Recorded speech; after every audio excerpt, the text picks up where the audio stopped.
O som das imagens. Imagens que passais pela retina, porque não vos fixais. Um podcast de Carlos Magno.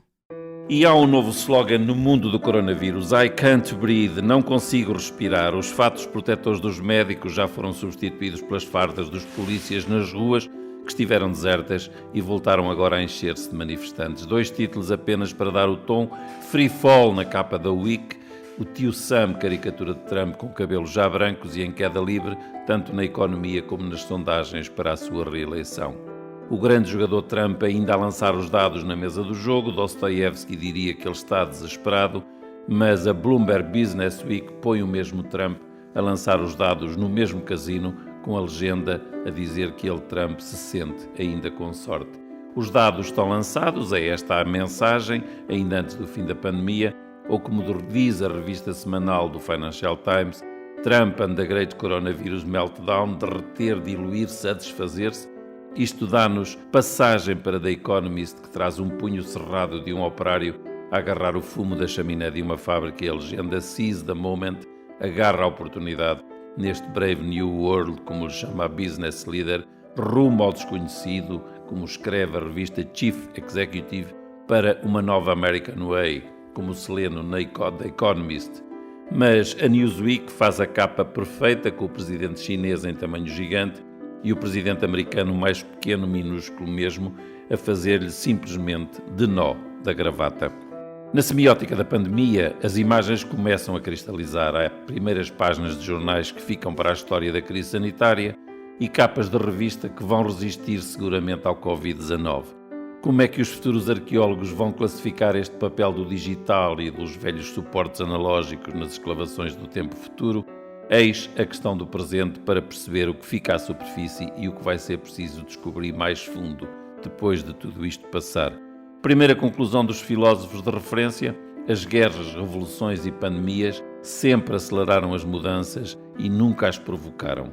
A digitalização, que já estava em curso, acelerou e, como diz Hartmut Rosa, o grande filósofo alemão que estuda a aceleração exponencial da modernidade, o vírus progrediu geometricamente a uma velocidade louca comparada com anteriores pandemias. Segunda conclusão, esta mais da minha parte: a linguagem utilizada foi básica, previsível e até exagerada. Apenas um exemplo: estamos em guerra com o vírus, disseram logo no princípio da pandemia líderes políticos e, sobretudo, jornalistas, habituados a classificar tudo como guerra onde alguém arrasa sempre outro alguém.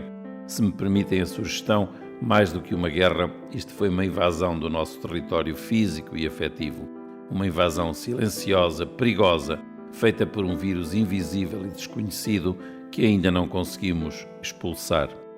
Outra conclusão rápida: a opinião pública escutou os cientistas, esqueceu os tudólogos por momentos e até tirou os comentadores de bancada das televisões. A curiosidade pelos cientistas e a atenção que os médias lhes deram provocou um efeito de surpresa, porque os cientistas disseram humildemente que pouco sabiam do vírus.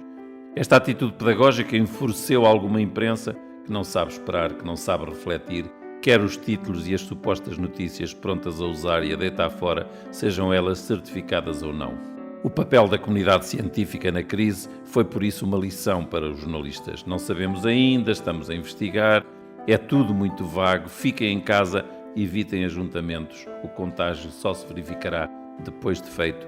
Tenham paciência, mas aprendam a esperar, que é como quem diz, aprendam a confirmar notícias antes de as divulgar. Estou a dizer isto numa primeira avaliação muito genérica, olhando para os títulos das revistas e jornais. Mas já é possível identificar e até sistematizar a semiótica desta pandemia: luvas, máscaras e mãos, superfícies planas, perigosas, mesas e balcões, maçanetas de portas, lojas e esplanadas, o que faz mover o mundo: viagens, aviões, aeroportos, grandes superfícies fechadas, restaurantes, escolas, crianças, conflito de gerações, quem contagia quem é passivo ou quem é tão silencioso como o próprio vírus. A partir de certa altura, a imprensa virou-se para os símbolos dos países mais polémicos: Trump, naturalmente, e Bolsonaro, e Johnson, o Boris, primeiro-ministro de Sua Majestade, que encontrou na sua estrada de Damasco um enfermeiro português. E depois, muita análise política, muita mesmo, análise política sanitária comparada, o modelo sueco ou dinamarquês, o checo, ou da Nova Zelândia, até que as coisas começaram a ficar mais nítidas. Espanha e Itália saíram da primeira página europeia, voltou Angela Merkel com a sua bazuca de euros a injetar na economia do velho continente uma nova dose de esperança. Os jornalistas continuaram a dar voz aos filósofos. A China desafiou os Estados Unidos, o crime de Minneapolis foi um rastilho que se sobrepôs ao confinamento e ao ritmo lento do desconfinamento, até porque, dizem os medidores do consumo de notícias, se numa primeira fase o público correu todo para o noticiário dos órgãos clássicos, hoje as audiências estão a baixar. Os telejornais repetem que não têm nada de novo a dizer, mostram imagens repetidas como cromos, frequentemente usam lugares comuns do jornalismo barato, o tal que sai caro. Faz-me lembrar um estudo que uma empresa especializada fez em tempos para a TSF. Numa determinada altura, dizia a Multivária, assim se chamava a empresa, que as pessoas ligavam a TSF para ouvir notícias e desligavam a mesma TSF para não ouvir aquelas notícias.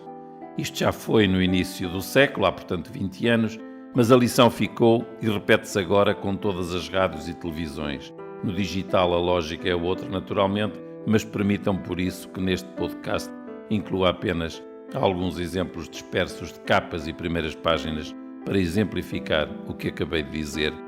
Governar em terreno desconhecido, diz o jornal La Croix, com um homenzinho de braços presos atrás das costas e cabeça nas nuvens, com a revista Society a fragmentar o seu próprio título, Society, e a Time, com dois jovens, um casal, sentados num sofá, ano 2020 escrito na parede como se fosse o resto de uma festa de aniversário e uma festa que acabou mal, e a frase dirige da geração pandémica.